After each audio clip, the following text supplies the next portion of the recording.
दोस्तों, राष्ट्रवाद एक ऐसी भावना या विचारधारा है जो किसी व्यक्ति को अपने राष्ट्र के प्रति गहरी निष्ठा, प्रेम और समर्पण से जोड़ती है। इसमें यह विश्वास होता है कि उसका राष्ट्र सबसे श्रेष्ठ है। तो दोस्तों, rise of nationalism in Europe, इस चैप्टर में हम पढ़ेंगे कि राष्ट्रवाद यानी नेशनलिज्म किस तरह से यूरोप में स्प्रेड हुआ। In 1848, Frédéric Souriau, a French artist, prepared a series of 4 prints visualizing his dream of world made up of democratic and social republic। तो ये लेसन की शुरुआत होती है 1848 में।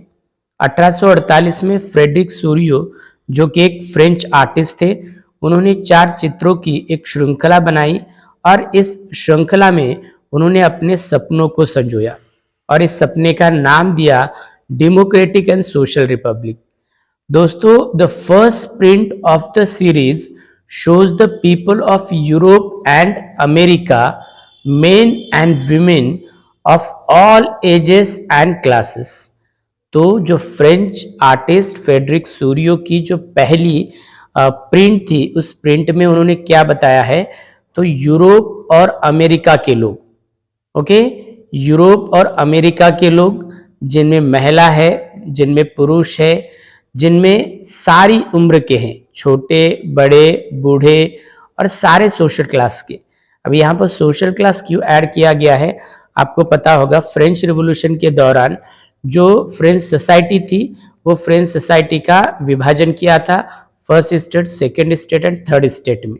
तो यहाँ पर ऐसी कोई भी रेस्ट्रिक्शन नहीं, तो सारे सोशल क्लास के, यानी first state, second state, third state के, ओके, वो क्या कर रहे हैं, marching in a long train. वो क्या कर रहे हैं, वो एक लंबी सी कतार में वो होमेज पे कर रहे हैं। और होमेज किसे पे कर रहे हैं, तो स्टैचू ऑफ लिबर्टी को। आपको याद होगा फ्रेंच रिवॉल्यूशन के दौरान जो लिबर्टी है, लिबर्टी को एज अ फीमेल पर्सोनिफाई किया था फ्रेंच आर्टिस्ट ने। तो यहाँ पर जो स्टैचू ऑफ लिबर्टी है, उसके हाथों में क्या है, एक हाथ में टॉर्च ऑफ एनलाइटनमेंट है और दूसरे हाथ में charter of the right of man है।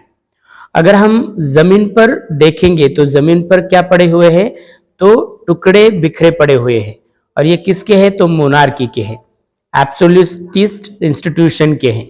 In Sorio's utopian vision, the people of the world are grouped as distinct nation। जो फ्रेडरिक सोरियो का जो सपना है या यूटोपियन विजन है, इसमें जो पीपल हैं वो एक ग्रुप के रूप में हैं और वो अपने अपने देश को रिप्रेजेंट कर रहे। ऐसे उनको हम इजीली आइडेंटिफाई कर सकते हैं उनके फ्लैग से, उनके नेशनल कॉस्ट्यूम से। और इस सारी जो कतार है या जिसे हम प्रोसेशन कहेंगे, इस प्रोसेशन को कौन लीड कर रहा है, तो प्रोसेशन को लीड करने वाले यूनाइटेड स्टेट और स्विट्जरलैंड है, ओके, जो कि इससे पहले नेशन स्टेट बने थे। अभी नेशन स्टेट क्या होता है, इसको हम आगे पढ़ने वाले हैं, ओके।